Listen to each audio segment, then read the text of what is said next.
Hi, I'm Savannah Wolf, and today I'm going to be talking about fraud.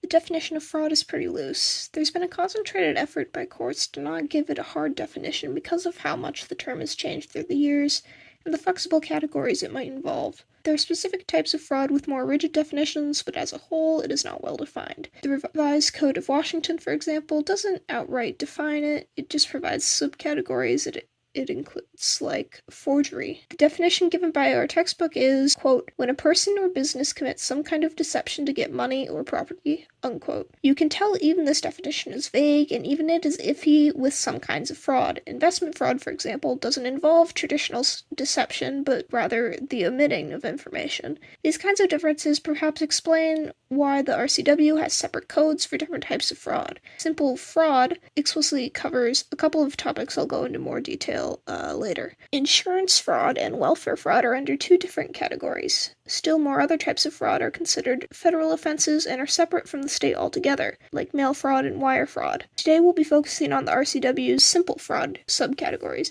The first subcategory is forgery, which is already being covered, so we'll cover it minimally.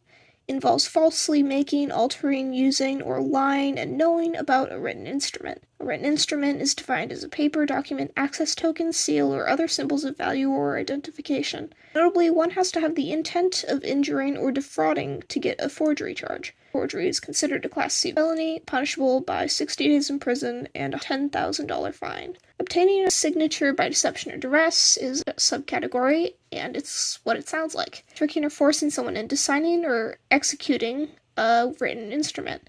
It's also considered a Class C felony with the same penalties as forgery. Criminal impersonation is also under the fraud subcategory. It's convictable to a first and second degree. First degree involves assuming a false identity with the intent to defraud or any other unlawful purpose. It can also involve pretending to be representative of someone else or an organization and acting with that false authority. Brian Lefebvre from Quebec. Boom, I got your wallet. Boom, I got your credit cards. Boom, I got your money.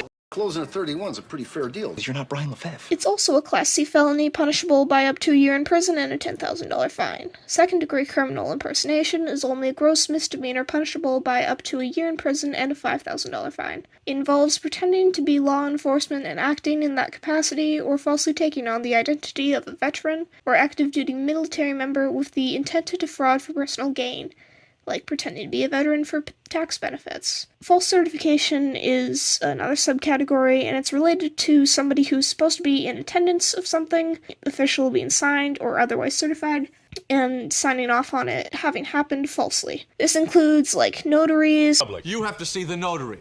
Who is this? It's a special person with special degrees, only they can take the stamper.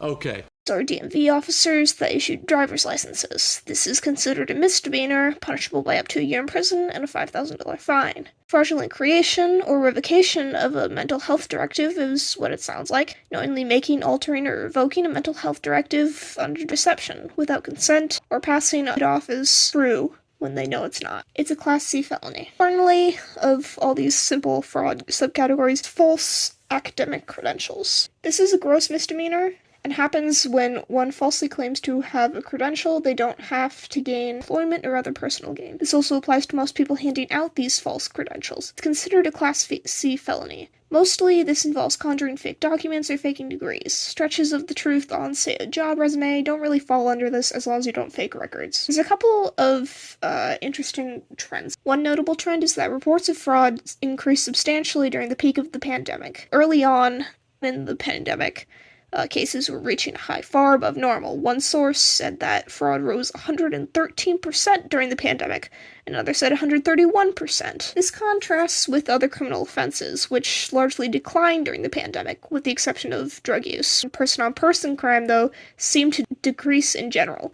The explanation for this weird trend with fraud might be related to access to technology and lack of supervision during the pandemic. Without the normal barriers of accountability and the ability of people to use technology to commit fraudulent acts, especially in tech-savvy Washington, it makes sense that these cases would rise in contrast to physical crimes. There might have seemed like more of a chance to get away with it, or there might have been more of a desperation because of circumstances from the pandemic. Another kind of funny fact, loosely related to fraud, is that Washingtonians are number 7 on the list of states that have lost the most money to romance scams, which is a kind of wire fraud, which is a federal crime. Federal fraud generally results in more severe sentences than state-specific fraud, with fines up to $1 million and up to 30 years in jail for bank fraud. To finish things up, I'll end with an example. This is technically a case of federal fraud, but it happened in the state of Washington under one of our government agencies. This is Reyes de la Cruz of the nearby Moses Lake community. He pleaded guilty in June of this year